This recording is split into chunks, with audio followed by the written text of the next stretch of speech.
BNP chairperson Begum Khaleda জিয়ার দেশে ফেরার আরও খবর জানাতে আমাদের সহকর্মীরা বিমানবন্দর এলাকায় রয়েছেন।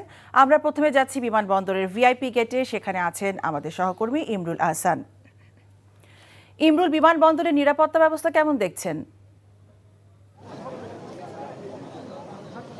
মিতা, আমি ভিআইপি গেটের ৮ নম্বর গেটে আছি বিমানবন্দরের, যেটি হ্যাঙ্গার গেট নামে পরিচিত। এখান থেকে বিএনপি চেয়ারপারসন বেগম খালেদা জিয়াকে নিয়ে যে গাড়ি বহরটি রওনা হবে, সেই বহরটি এখান থেকে বের হবে এবং ইতিমধ্যে তার যে গাড়ি বহরের যে 20টি গাড়ি যেটি আমরা এখন পর্যন্ত জানতে পেরেছি, সেই গাড়িটি সবগুলি গাড়ি ভিতরে প্রবেশ করেছে এবং বিএনপির মহাসচিব সহ স্থায়ী কমিটির যারা সিনিয়র নেতৃবৃন্দ রয়েছেন তারা ইতিমধ্যেই ভিআইপি লাউঞ্জে অপেক্ষা করছেন বিএনপি চেয়ারপারসন বেগম খালেদা জিয়াকে বরণ করার জন্য, তাকে স্বাগত জানানোর জন্য তারা সেখানে অপেক্ষায় আছেন। এবং আমাদের কাছে এখন পর্যন্ত যে তথ্য রয়েছে যে এখন থেকে 20 মিনিট পর বিএনপি চেয়ারপারসন বেগম খালেদা জিয়া এবং তার সফর সঙ্গীদের বহনকারী যে কাতারের রাজকীয় এয়ার অ্যাম্বুলেন্স যোগে তিনি দেশে আসছেন, সেই রাজকীয় এয়ার অ্যাম্বুলেন্সটি ঢাকা হযরত শাহজালাল আন্তর্জাতিক বিমানবন্দরে অবতরণ করবে। এবং যেটি দর্শক ইতিমধ্যেই জানেন যে বিএনপি চেয়ারপারসন বেগম খালেদা জিয়া 4 মাস আগে উনি চিকিৎসার জন্য লন্ডনে গিয়েছিলেন 8ই জানুয়ারি চলতি বছরের। সেখানে চিকিৎসা শেষে উনি 2 পুত্রবধূকে নিয়ে উনি আজকে এই দেশে ফিরছেন। বিশেষ করে তারেক রহমানের স্ত্রী জুবাইদা রহমান, উনি 11ই সেপ্টেম্বর, যেদিন তারেক রহমান 111-এর সরকারের সময় এখান থেকে দেশে লন্ডনে গিয়েছিলেন, তিনি আজ তার সফরসঙ্গী হয়েছেন, অর্থাৎ শাশুড়ির সাথে জুবাইদা রহমানও ফিরছেন এবং আরাফাত রহমান কোকর স্ত্রী শামিলা রহমান তিনিও ফিরছেন। তবে সব মিলিয়ে জনমনে একটি আগ্রহ তৈরি হয়েছে যে বিএনপি চেয়ারপারসন বেগম খালেদা জিয়া উনি আবার সুস্থ হয়ে পুরোপুরি রাজনীতিতে ফিরবেন কিনা, এই বিষয়টিতে যেমন আগ্রহ রয়েছে, তেমনি জিয়া পরিবারের নতুন কোনো সদস্য রাজনীতিতে যুক্ত হবেন কিনা, জুবাইদুর রহমানের উনি রাজনীতিতে যুক্ত হবেন কিনা, সেই বিষয়টি আগ্রহ আছে। আর যে বিষয়টি আপনি জানতে চেয়েছেন যে নিরাপত্তা ব্যবস্থা, এখানে একটি কঠোর নিরাপত্তা বলয় গড়ে তোলা হয়েছে। বিএনপি চেয়ারপারসন বেগম খালেদা জিয়া এখান থেকে বিমানবন্দর থেকে যে উনি বাসভবন, অর্থাৎ গুলশানের বাসভবন 79 নম্বর রোডের ফিরোজায় উনি যাবেন, যেটি আপনি আগের সংবাদটিতে উল্লেখ করেছেন যে এয়ারপোর্ট পুলিশ ব্যাটালিয়নের পাশাপাশি যে রেগুলার পুলিশ থাকে, তার বাইরে আমরা দেখেছি যে সামরিক বাহিনীর প্রচুর সদস্য এখানে মোতায়েন করা হয়েছে এবং রাস্তায় আমরা দেখে এসেছি যে সামরিক বাহিনীর সদস্যরা রয়েছেন এবং সেনাবাহিনীর সদস্যরা তাকে স্কট করে এখান থেকে তার বাসভবন ফিরোজায় পর্যন্ত নিয়ে যাবেন, এই ধরনের প্রস্তুতি রয়েছে। সব মিলিয়ে বিএনপি চেয়ারপারসন বেগম খালেদা জিয়াকে বরণ করার জন্য নেতাকর্মীদের খুব বেশি এখানকে জড়ো হতে দেওয়া হয়নি বিমানবন্দর কম্পাউন্ডে। আমরা যেটি তথ্য পাচ্ছি যে বিমানবন্দরের বাইরে যে সড়কটি ব্যবহার করে উনি তার বাসা পর্যন্ত যাবেন, অর্থাৎ এয়ারপোর্ট থেকে বের হয়ে উনি খিলক্ষেত, হোটেল রেডিসন, বনানী, কাকুলি হয়ে উনি গুলশান 2 নম্বরের দিকে, অর্থাৎ কামাল আতাতুর্ক এভিনিউ হয়ে উনি তার 2 নম্বর চত্বর পেরিয়ে উনি তার বাসভবনে প্রবেশ করবেন। সেখানে অসংখ্য মানুষ ভিড় করেছেন এবং দলের পক্ষ থেকে সেই ধরনের নির্দেশনা দেওয়া হয়েছিল যাতে নেতাকর্মীরা বিমানবন্দরের বাইরে ভিড় না করে তারা যাতে অপেক্ষা করেন রাস্তায় রাস্তায়, সেটি বলা হয়েছিল। এই মুহূর্তে আমাদের সাথে রয়েছেন বিএনপির একজন নেতা, উনি স্বেচ্ছাসেবক দলের স্বাস্থ্য সম্পাদক, স্বেচ্ছাসেবক দলের সহসভাপতি। ওনার কাছে আমরা জানতে চাইবো যে দীর্ঘদিন পর বিএনপি চেয়ারপারসন একটা সুস্থ হয়ে উনি দেশে ফিরছেন, নিশ্চয়ই আপনাদের মধ্যে একটি স্বস্তি কাজ করছে। তো আপনাদের প্রত্যাশা কি যে বিএনপি চেয়ারপারসন বেগম খালেদা জিয়া বা আপনাদের নেত্রী আবার আগের মতো আপনারা পুরোপুরি রাজনীতিতে সক্রিয় দেখতে চান কিনা?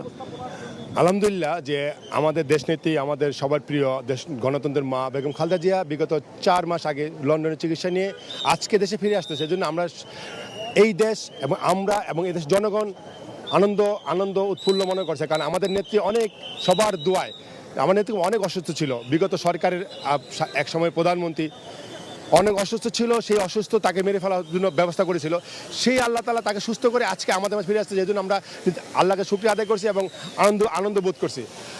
আর যেটা আমাদের নেত্রী যদি আজকে আসার পরে আমাদের বিশ্বাস, আমাদের যে গণতান্ত্রিক অধিকার ফিরে আনবে, আমাদের আন্দোলন, সেই আন্দোলন আরও উৎফুল্ল হবে এবং আমাদের নেতাকর্মী আরও চাঙ্গা হবে এবং আমাদের নেত্রী, আমাদের বিশ্বাস, আমাদের সাথে রাজনীতিতে আবার যোগ দিবে। ধন্যবাদ। ডাক্তার জাহিদ, উনি স্বেচ্ছাসেবক দলের সহসভাপতি, এবং উনি যেটি বলছিলেন যে এবং একই কথা বিএনপির মহাসচিব মির্জা ফখরুল ইসলাম আলমগীর, উনি যখন এই বিমানবন্দরে পৌঁছান 9টার আগে উনি চলে এসেছেন, এবং স্থায়ী কমিটির সদস্যরা যারা তারা সবাই 9টার আগেই চলে এসেছেন, এবং নেতাকর্মীরা সবাই প্রত্যাশা করছেন যে বিএনপি চেয়ারপারসন বেগম খালেদা জিয়া সুস্থ হয়ে আগের মতো এই রাজনীতিতে সক্রিয় হবেন, এবং যে গণতন্ত্রের উত্তরণের কথা বারবার বিএনপি বলছে সেই উত্তরণের পথটি আরও সহজ হবে, যে কথাটা বিএনপি মহাসচিব মির্জা ফখরুল ইসলাম আলমগীরও তার বক্তব্যে বলেছেন। সবাই অপেক্ষা আছেন বিএনপি চেয়ারপারসন হতে কিছুক্ষণের মধ্যেই ঢাকা বিমানবন্দরে, অর্থাৎ ঢাকা হযরত শাহজালাল আন্তর্জাতিক বিমানবন্দরে অবতরণ করবেন, এবং এখানে নেতাকর্মীদের একটি ঢল হয়তো নামবে আমরা ধারণা করছি, যে সড়কটি দিয়ে উনি তার বাসভবন পর্যন্ত যাবেন। যদিও নেতাকর্মীদের নির্দেশনা দেওয়া হয়েছে যে জনগণের ভোগান্তি যাতে না হয়, এসএসসি পরীক্ষা চলছে, সেই পরীক্ষার্থীদের যাতে ভোগান্তি না হয় সেই কথাটি চিন্তা করে দলের পক্ষ থেকে বিবৃতি দিয়ে জানানো হয়েছে যে নেতাকর্মীরা যাতে সড়ক অবরোধ না করেন, রাস্তার দুই পাশে দাঁড়িয়ে তাদের দলীয় নেত্রীকে যাতে সংবর্ধনা জানানো হয়, সেটি গত 2-3 দিন যাবৎ দলের পক্ষ থেকে আহ্বান জানানো হয়েছে। তারপর আমরা দেখেছি যে দলের নেতাকর্মীরা কিন্তু তাদের নেত্রীকে ইমরুল, আপনি আমাদের সঙ্গেই থাকুন। বান্ডেল থাকলে প্রতি সেনমানিতে টাকা বাঁচবে। বিকাশ সেনমানি বান্ডেল কিনে জিতুন প্রতি লেনদেনে।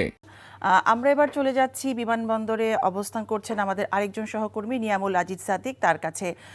সাদিক, আপনি কি জানতে পেরেছেন ঠিক কখন নাগাদ খালেদা জিয়াকে বহনকারী বিমানটি অবতরণ করবে, আর আপনি কেমন দেখছেন নিরাপত্তা ব্যবস্থা, আমাদেরকে জানাবেন।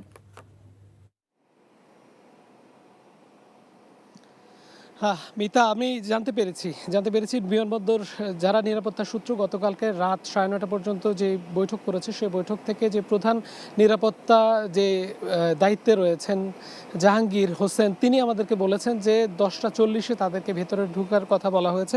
তাদের একটি বিশেষায়িত দল ঠিক এখান থেকে আপনি নিশ্চয়ই দেখতে পাচ্ছেন এই কার্গো গেটের পাশে 8 নম্বর গেট অবস্থিত, এই 8 নম্বর গেট দিয়ে কিন্তু প্রবেশ করবে, এবং প্রবেশ করার পাশাপাশি এখান থেকে তাদের যে বিশেষায়িত টিমটি, সেই টিমটি নিরাপত্তার সাথে তাদেরকে নিয়ে আসা হবে। এখানে নিশ্চয়ই আপনি জানেন এবং কিছুক্ষণ আগে দেখছিলেন যে সোয়াতের বিশেষ টিম অথবা এফসেকের বিশেষ টিম, যেটি হচ্ছে এয়ার ফোর্সের সমন্বয়ে গড়া একটি টিম, তারা কিন্তু সকাল থেকে এই জায়গাটির নিরাপত্তার দায়িত্ব নিয়ে নিয়েছেন।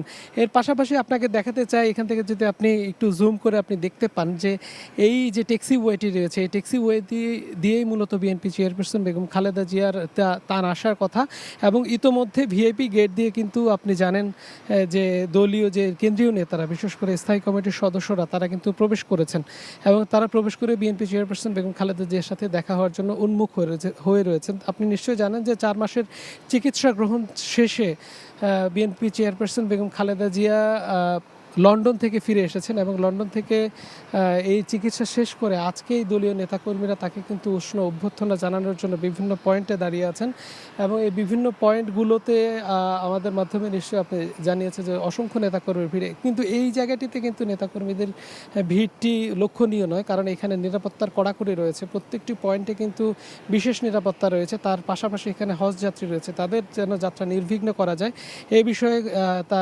নিরাপত্তার যে প্রধান রয়েছেন তিনি আমাদেরকে বলেছেন, এই কারণে তারা এই নিরাপত্তাটি বাড়িয়েছেন। আর এই যে ট্যাক্সিওয়ে রয়েছে, এই যে রানওয়ে আছে, এখান থেকে ঠিক কাতার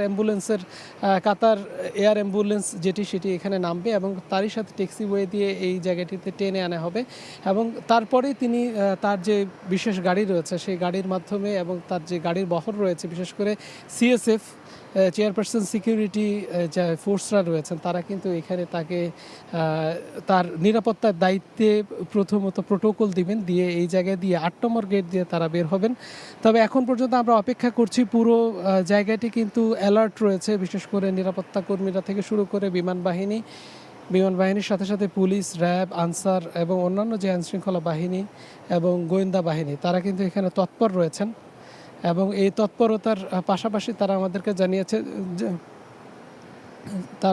জানিয়েছেন যে তারা যে কোনো ধরনের যেন কোনো সমস্যা না হয়, বিশেষ করে সাবেক 3 বারের প্রধানমন্ত্রী এই কারণেই তার নিরাপত্তার বিষয়টি সর্বাগ্রে তারা বিবেচনা করছেন। তারই সাথে বাংলাদেশের অন্যতম একটি বড় দলের চেয়ারপারসন, এই বড় দলের চেয়ারপারসন হওয়ার কারণে তার যে নিরাপত্তার বিষয়টি সেটি সর্বাগ্রে দেখার বিষয়টি আমরা গতকালকে জানি যে সিভিল এভিয়েশন অথরিটি তারা কিন্তু দীর্ঘক্ষণ একটি মিটিং করেছে যেন এই নিরাপত্তা নির্বিঘ্ন করা যায়। আমরা কিছুক্ষণ আগে দলীয় নেতাকর্মীদের সাথেও কথা বলেছি। দলীয় নেতাকর্মীরা বলেছেন যে তারা দীর্ঘদিন পরে চেয়ারপারসন আসার কারণে উজ্জীবিত হয়েছেন। তারা বলেছেন যে অনেক দিন তিনি সুচিকিৎসা বঞ্চিত হয়েছেন। বারবার এর আগের সরকারের কাছে বারবার চাওয়া হয়েছিল তার চিকিৎসার জন্য দেশের বাইরে যাওয়ার জন্য, এবং চিকিৎসকরাও সেটি কিন্তু চেয়েছিলেন। জাহিদ হোসেন যিনি বিএনপি ড্যাবের সভাপতি তিনিও বলেছেন যে দীর্ঘদিন থেকে তার এই ধরনের শারীরিক অবস্থার অবনতি ছিল, কিন্তু তাকে সে সুচিকিৎসা করতে দেয়া হয়নি। আজকে 4 মাস পরে তিনি বাংলাদেশে আবার ফিরে আসছেন। এতে নিরাপত্তা পরিস্থিতি কড়াকড়ি রয়েছে। আমরা নিশ্চয়ই জানিয়ে দেব 10:40 পর বেগম খালেদা জিয়ার কী অবস্থা হয় এবং এখানের দৃশ্যপটগুলো কেমন হয়। মিতা, বিমানবন্দর থেকে জানছিলাম বিএনপি চেয়ারপারসনের দেশে ফেরার খবর। বান্ডেল থাকলে প্রতি সেনমানিতে টাকা বাঁচবে। বিকাশ সেনমানি বান্ডিল কিনে জিতুন প্রতি লেনদেনে।